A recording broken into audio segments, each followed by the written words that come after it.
My name's Allan. I've been doing jiu-jitsu here at Team Randori for probably about 9 months. Had a couple little minor setbacks and missed a month or two here and there, but we'll call it 9 months.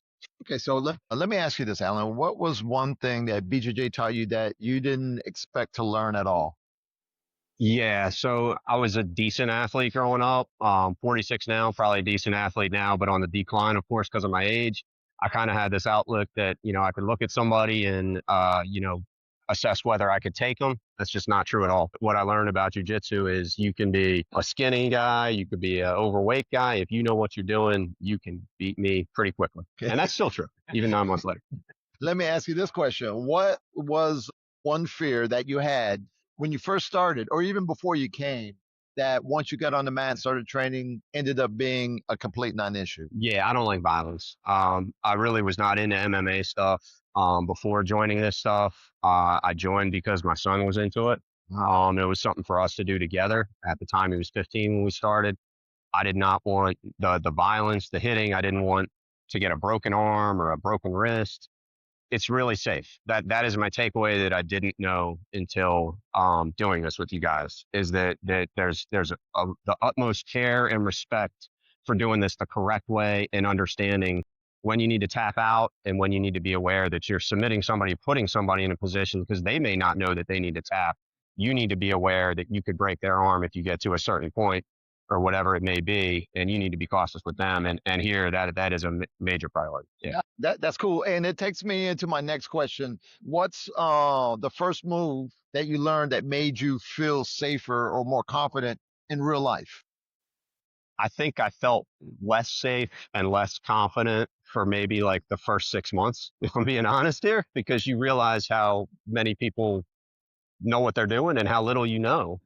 Um, I mean, maybe just I would say the defensive stuff, but honestly, like as far as submissions, it would be the Kimura, getting somebody's shoulder, bringing it Right. back. Of course, I can't do it to my son because he's 16, but Yeah. I get somebody your age, I can do it, right? Oh yeah, most definitely. I'll fall apart in like two There you seconds. go. All right, so let me ask you this. What's the moment you realized that you actually felt that you belonged here at Team Randori? Progress from just learning it and going through the motions, then you start actually rolling, wrestling with other people. It was maybe, again, 4, 5, 6 months into it that I kind of felt like I was competing, not beating, but competing with guys who had been doing it for years. And that's when I felt like, hey, it's it's like anything that's difficult. You feel like you're just swimming. You're not learning anything, Yeah, treading yeah. water. But then when it starts to set in and you start to realize what makes sense and that you have learned a lot, you have this muscle memory, that's when you realize you can do it. You mentioned safety a couple of times, and I would ask you, what's something you wish more people knew about how safe that training Brazilian Jiu-Jitsu could actually be? If you had to tell somebody. Yeah. So what I would say is, first of all, you guys always have somebody who the sole thing they're doing is looking out for the people who are rolling together. But again, if you are concerned about that, you can roll with somebody who's been doing this for 6 or 7 years. And while they could just beat you up pretty quick, they're usually not going to do that. They're going to let you try a couple things, put you in some spots. If they get you in a spot, they're not going to finish it. They're not going to wreck you. So I would just say that, and I can't speak for any other, yeah, I can't speak for any other place, but here there's a real emphasis on, I wouldn't say brotherhood because there's a lot of women here, but just treating each other the way that you would want to be treated yourself. You're treating your training partners with respect. Absolutely. What was one of the things that it was 100% untrue? So I'd go back to the violence. I just, if you casually pay attention to MMA, you see people getting their heads bashed in and broken arms and the highlight reel stuff. And that's just not what jujitsu is. First of all, there's no striking. So that's not a thing at all. But just the fact that it's not violent. It can be, but I wouldn't describe it as violent. I would describe it as people learning, trying to grasp an art form, and it's can be violent, but it's not violent. You had mentioned earlier that your son was doing jujitsu at the same time. How has jujitsu affected your relationship with your son?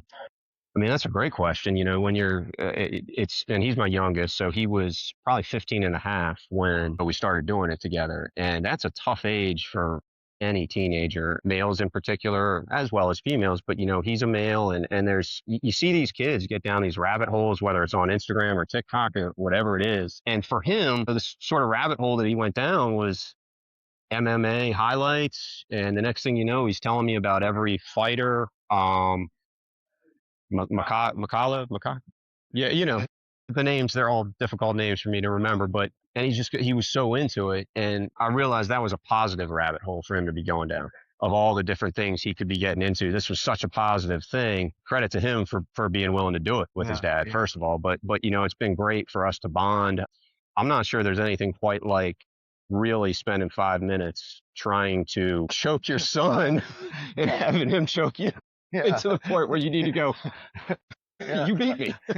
So, It's pretty humbling, huh? yeah, it's very, I'm proud of him. I'm embarrassed for myself type of thing. But yeah, he's better than me, right? We You're want our our professor. Yeah. we want our kids always to be better than us. That's awesome. The last thing I would ask is just what would you tell somebody who is on the fence right now, who's thinking about wanting to do jujitsu?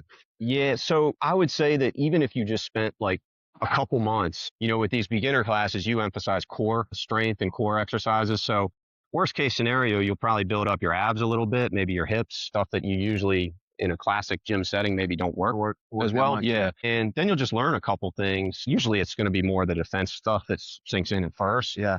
But if you can get through that first couple month threshold where it's not overly difficult, but it's a new thing. And whenever you start a new thing, it can be a little bit, trying. Yeah. But it can be really worth it once you get past it, is what I would say.